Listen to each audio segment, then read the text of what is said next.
Pois bem, então vamos entrar agora no assunto do J. As pessoas dizem, Jeová é errado, Jesus é errado, porque o J não existia em hebraico.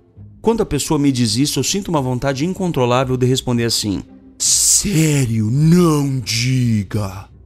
Eu achei que o hebraico tinha J? Mas como é que você descobriu isso? Você merece ganhar um prêmio Nobel? Rapaz, quem é que não sabe disso? Quando eu ouço essa argumentação, eu lembro de um episódio em que havia um militante LGBT tentando argumentar para o direito dos pares gays adotarem crianças e formarem famílias. Aí o ativista LGBT diz assim, toda criança adotada por um casal gay foi uma criança abandonada por 2 heterossexuais. E aí todo mundo aplaude, né? E aí eu pensei, sério? Não diga! Ora, é óbvio, né? Porque todo mundo nesse planeta é filho de heterossexual. Relações homossexuais não produzem filhos. Então, se existe uma criança abandonada na rua, é óbvio que ela é resultado de uma relação heterossexual, porque relações homossexuais não produzem filhos. Então veja que coisa mais sem sentido uma pessoa argumentar isso. Tão sem sentido quanto isso é a pessoa dizer que o hebraico não tem J. Ora, é óbvio que não tem J. Ele tem outro alfabeto. Os nomes vertidos em português, que começam com a letra J, eles vêm do alemão. No alemão, o J corresponde ao Y. Tanto que no nome Johannes, por exemplo, você não pronuncia Johannes, você pronuncia Johannes em alemão, ou algo similar. Então, em alemão, nas línguas germânicas, o J tem som de Y.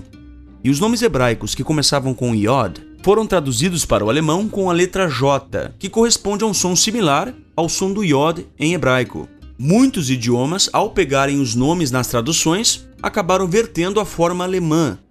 Segundo alguns historiadores, quando o nome Jesus foi importado do alemão para o inglês, ele era pronunciado na forma alemã, com o J tendo o som de Y. E com o passar do tempo, as pessoas foram perdendo esse costume de pronunciar o J com som de Y em inglês e passaram a pronunciar o nome Jesus com o som de J mesmo em inglês.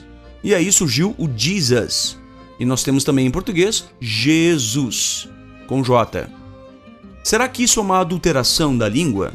É claro que não, isso é o curso natural da língua. Foi assim que a gramática se deu ao longo do tempo. São mudanças naturais da língua, não são adulterações.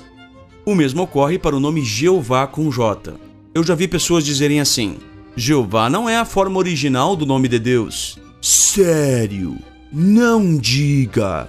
Eu não conheço uma testemunha de Jeová que ache isso.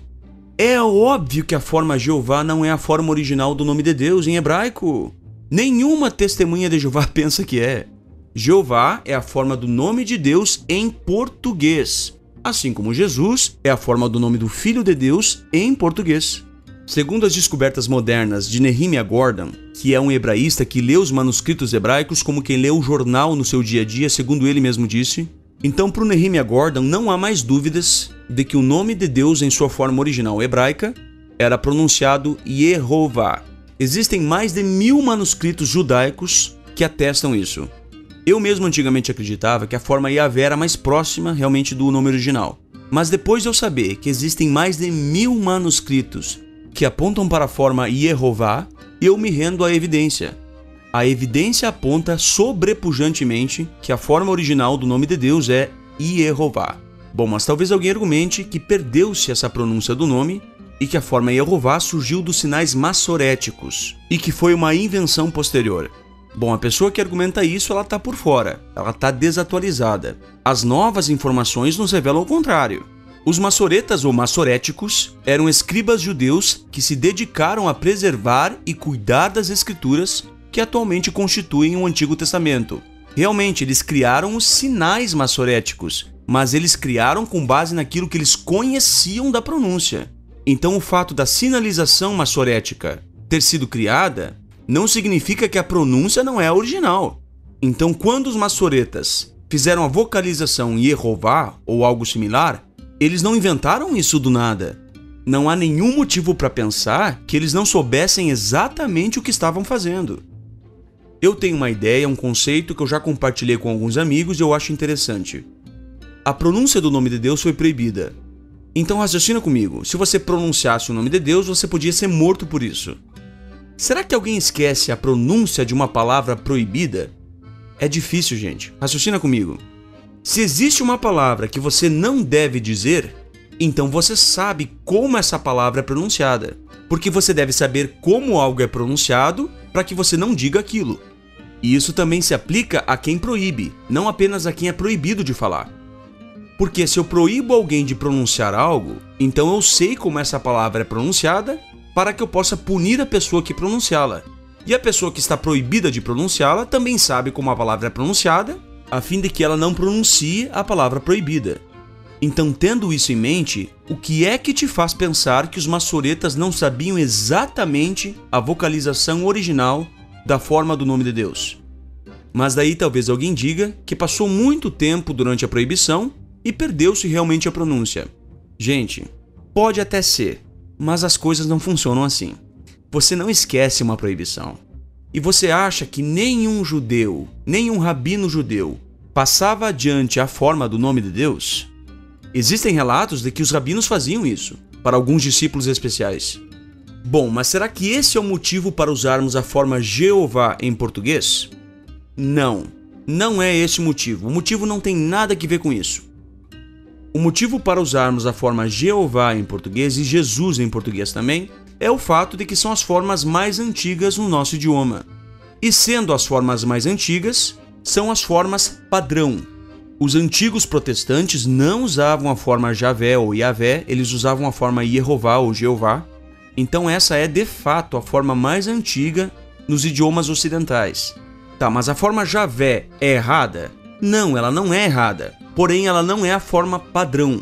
A forma padrão em português é Jeová. Para você entender o que é a forma padrão, deixa eu usar uma ilustração. Se eu disser esquentamento global, será que isso soa estranho para você?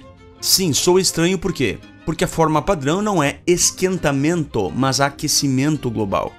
No entanto, esquentamento global também transmite a ideia que eu quero passar com a expressão aquecimento global. Você sabe ao que eu estou me referindo com esquentamento global, mas não é a forma padrão. Então, eu sei a quem você se refere quando você fala Yavé ou Javé.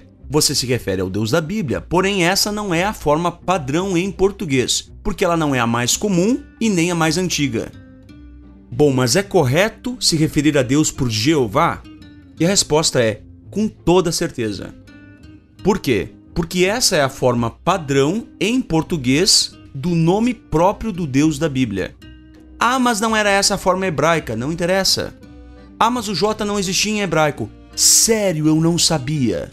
Não interessa. Interessa que em português, essa é a forma padrão para se referir ao nome pessoal do Deus da Bíblia. Raciocina comigo. Se eu falar Jeová, a quem eu estou me referindo? Ao Deus da Bíblia. Você não entende que eu estou me referindo ao Deus da Bíblia pelo nome próprio? É claro que você entende isso. Bom, então o nome está correto. Se eu falar Jeová, você não lembra de Buda, você não lembra de Alá, você lembra do Deus da Bíblia. Não interessa se você concorda com essa forma ou não, ela é correta. Por quê? Porque nós temos um reconhecimento social de que esta é a forma do nome de Deus em português. E isso é testemunhado pelos escritos históricos. Aí você não pode olhar para trás e dizer está tudo errado. Você não pode fazer isso porque a língua é construída com o passar do tempo por processos sociais e naturais. Então a língua vem antes de você. Eu sinto muito se a verdade te magoa, mas eu tenho que te dizer isso. Você não é o autor da língua. Você não inventa regras para a língua, muito menos para aquilo que já aconteceu e que é histórico. O passado não pode ser alterado e foi o passado que determinou o nosso presente, é o presente que determinará o futuro. Então você tem que olhar para a língua e analisá-la de forma natural, como ela de fato aconteceu. E você não pode olhar para aquilo lá e dizer que aquilo está errado, porque foi o modo como a língua ocorreu naturalmente. A língua é viva, ela muda, se adapta. Foi assim que Deus criou a língua. Mas eu fico por aqui, eu espero ter ajudado você, um grande abraço e fique em paz.